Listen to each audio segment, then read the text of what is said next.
Бүгін елімізге 30 жыл. Әлем тарихы тұрғысынан алғанда тым қысқа уақыт, бірақ осы жылдар ішінде Қазақстан бүкіл әлемге де, болашақ ұрпаққа да тәуелсіз ел құрудың тамаша нәтижесін көрсетті. Біздің еліміз жас болса да қуатты. Өйткені біз жаңа белестерді бағындыра отырып, алға батыл қадаммен басып келеміз.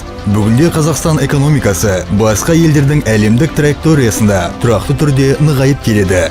Мемлекеттік институттардың заманауи жүйесі қалыптасты. Сыртқы саясат арқылы еліміздің халықаралық беделін нығайтып, аймақтық көшбасшылыққа қауқарлы екенін дәлелдеді. Тәуелсіз Қазақстан өзінің мықтылығы мен дәйектілігін дәлелдей отырып, екі дүниежүзілік дағдарыстан айтарлықтай шығынсыз өтті.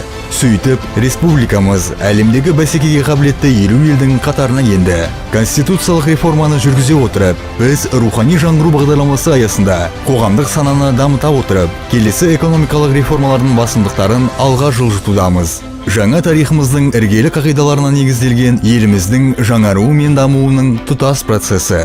Ал бүгін тәуелсіз Қазақстан кеңестік әкімшілік әміршіл экономиканың күйреуінде қайта дүниеге келді деп сеніммен айта аламыз.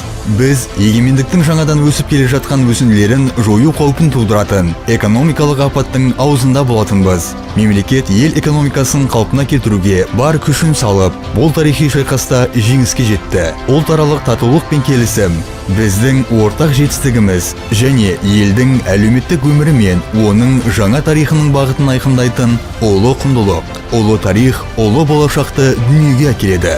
Нұрсұлтан Назарбаев.